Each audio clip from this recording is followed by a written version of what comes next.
Kama kuna jambo la kuomba ambalo nitakuomba pia, leo ni Ijumaa ya Friday prayer, upate nafasi ya kuomba katika maisha ya kwako.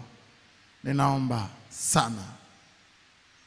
Duniani kuna watu wa aina mbili.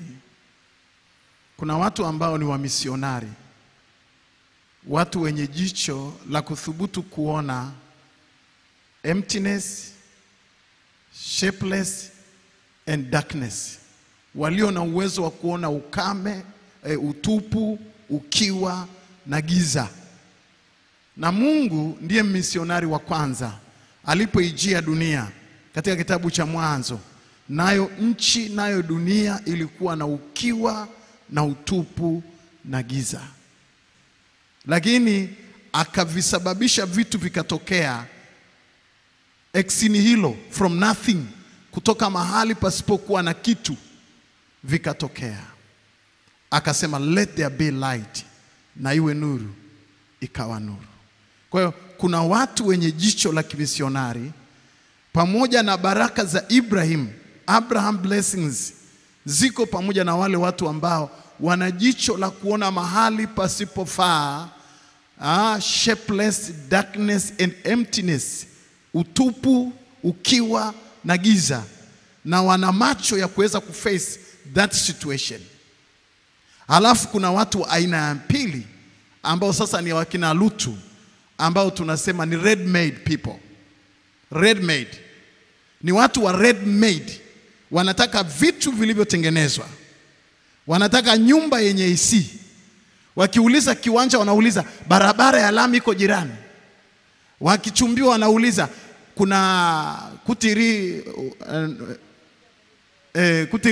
friji ya mbeho, kutiri kabati ya mbeho, kutiri gari ya Numbasiwi. Yani kuna gari ya rumbili double cabin, kuna kabati, kuna friji, kuna freezer, kuna nyumba, unaishi wapi, wewe kijana umesoma na degree ngapi, una milioni ngapi benki. Yani huyu anachumbiwa, anauliza kwanza property.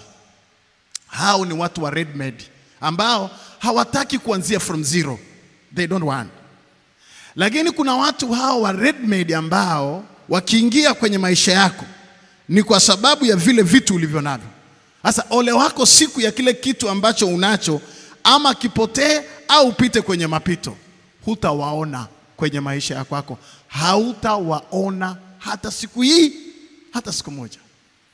Na wale watu ni watu ambao kazi yao ni wamebeba, yani sio niseme ni kitu gani, wana pampu ya kuhakikisha wana filter, wanavuta nguvu katika maisha yako.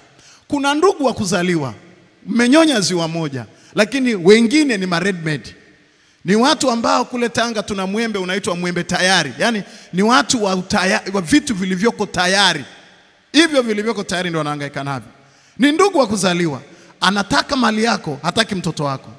Hataki kumuona, wala hana huo mpango. Na ukitaka kujua kwamba hawa ni red made, ngoja kutokee msiba. Hutaamini baba yao au mama yao huyu amezaliwa na huyu na hawa watoto, na namna ambavyo kulikuwa kuna upendo, wanyang'anya watoto kwa sababu ni red made people.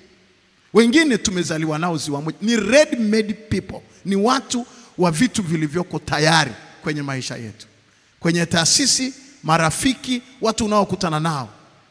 Na kwenye maisha yetu ya kawaida, hawa red made people ni wengi, kwa sababu kila mtu anataka favor. Ukitaka kujua kwamba red made ni watu wengi kiasi gani, ulikuwa labda mkuu wa mkoa, ulikuwa sijui waziri, ulikuwa sijui una status fulani, sijui ni askofu, uko kwenye kiti, uko kwenye power. Ngoja siku naondoka kwenye power, ndio utajua kama watu ambao ni red made walikuwa na kuzunguka, mheshimiwa, ukituma message wameshajibu, wanakutafuta, wanakupa heri ya Christmas na ya Pasaka na ya Idi.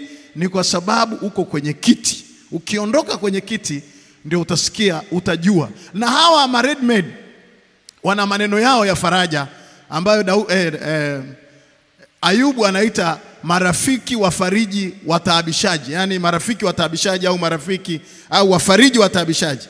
Wana neno moja anakuambia tuko pamoja. Tuko pamoja. tuko pamoja, tuko pamoja.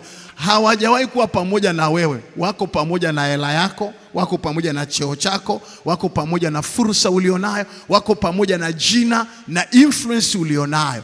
Once hivyo vitu vinavyoondoka, na wao wanajitenga na wewe, halafu wanaanza story sasa. Huyu jamaa alikuwa anatumiaga hela vibaya mno. Huyu jamaa nilijua lazima ataanguka tu. Huyu jamaa nilijua lazima atafulia. Kwenye hichi kiti nilijua hata kaa. Nilifahamu ataanguka. Wanatoa unabii wa kishetani kuhusu maisha yako.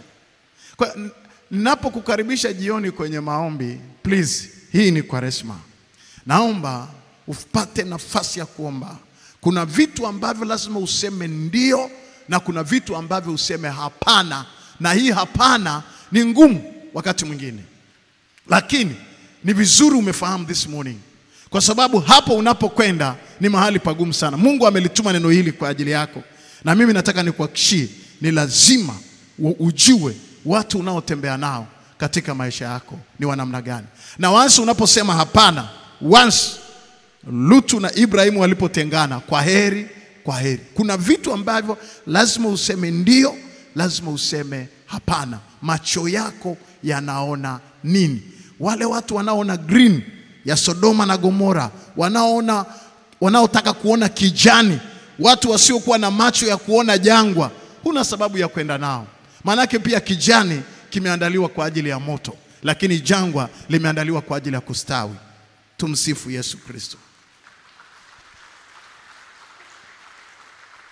Amua kwenda na wanaokwenda unakokwenda. Na kwenye status yako this morning, nisaidie kutupia hapo. Hicho kiweke pale, kila mmoja asome.